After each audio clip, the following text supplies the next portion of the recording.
We're entering 25 years of the Honda Civic Type R, going back to the original EK9 in 1997. But it was the EP3 in 2001 which really got people excited.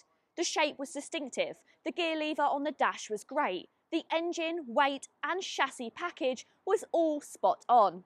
In 2007, the FN2 arrived. The double wishbone rear suspension switched for a torsion beam. Some would argue that it lost some of its playfulness. And a naturally aspirated engine was starting to feel a little short of puff. That was corrected in 2015 with the first turbocharged Type R, the FK2.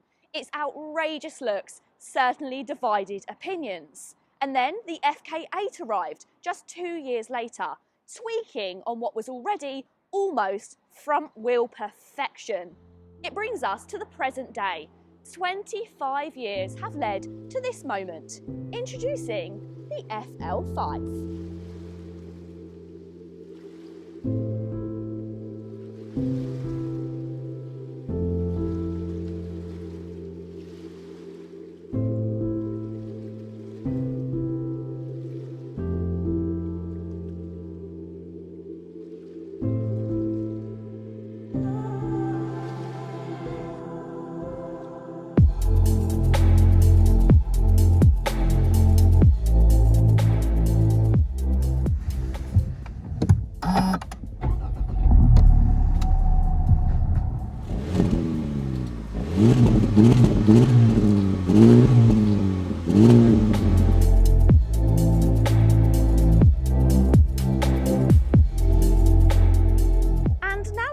Lesson is over. Hi, I'm Tish and welcome to the John Banks YouTube channel. Today I'm going to be showing you around the long-awaited 2023 Honda Civic Type R. So stick around. And if new car reviews is your kind of thing, then you're in the right place. With access to all the latest models from Honda, Suzuki, the Renault Group and Hyundai, you can look forward to the latest reviews. Subscribe to the John Banks YouTube channel today.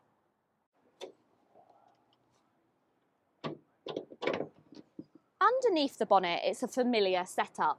The brand new Civic Type R uses the same 2-litre 4-cylinder turbocharged petrol engine as the old model. The engine has the same K20 C1 destination as the old car, but now develops 9 more brake horsepower. The turbo is also 3% more efficient, thanks to reducing the number of turbine blades and reshaping the rest. So torque stands at 310 pound-feet of torque at 2,200 RPM. The outgoing Honda Civic Type R's styling was a little bit controversial. Some people really loved it and others very much hated it. However, this new generation is far more palatable and it should appeal to a much larger audience. Although, don't go thinking that it's lost any of its character, because that isn't the case at all. It still features the iconic rear wing and triple-mounted centre exhaust. Better still, the smooth exterior has increased its aerodynamic performance, making it even better at going around corners. That means that you can use every bit of the 324 brake horsepower coming from the revised 2-litre turbocharged engine. The 2-litre 4-cylinder engine features a revised turbocharger for improved response, so it spins faster and gets to its maximum RPM sooner.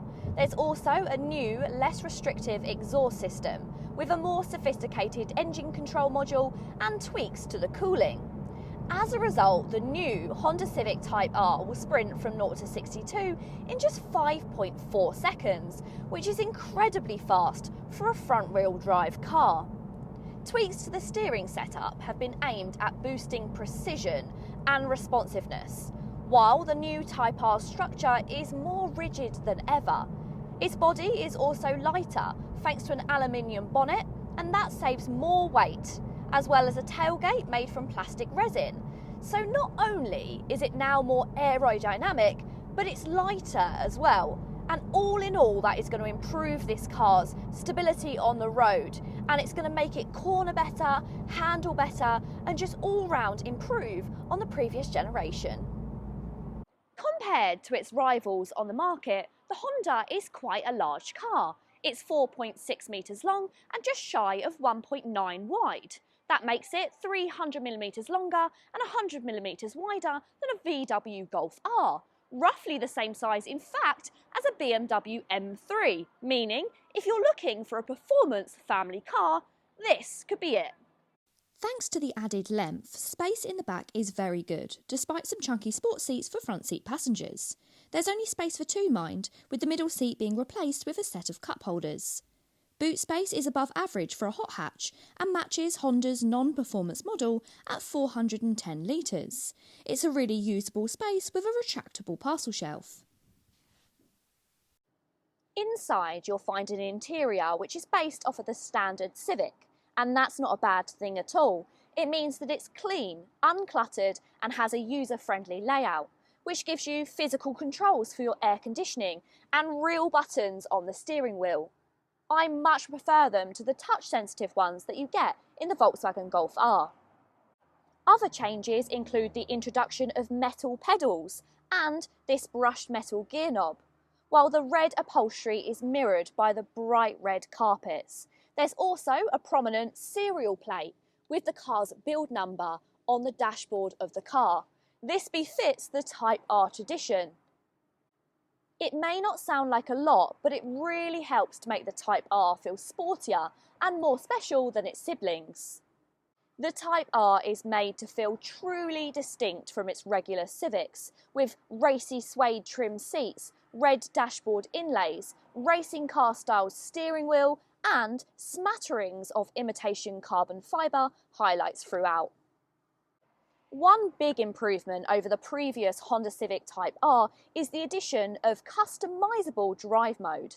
There's still the Comfort, Sport and R that are present, but now the individual mode lets you tweak the various different elements of the car, such as the steering, the weight and the engine sound. Also throttle response and dampeners to your absolute preference to give you the ultimate driving experience, whether it be around those back roads on your own, on track or with the family on a weekend. The Honda Civic Type R has always been a hot hatch icon, and I'm really pleased that that's set to continue throughout the 2023 model. They've kept it refreshingly simple. It still has the same manual gearbox, it still has the same front-wheel drive. Where other brands have tried to overcomplicate their performance cars, Honda know exactly what their customers want, and they've just tweaked the previous generation car to make it better than ever, if that was possible. I really hope you've enjoyed this video today, guys. If you have, please go ahead and give it a big thumbs up. If you had any questions or queries about the new Honda Civic Type R, then follow the links down below. And if you wanted to see more reviews like this, then go ahead and hit the subscribe button to follow along to the John Banks Review channel. Until next time, bye.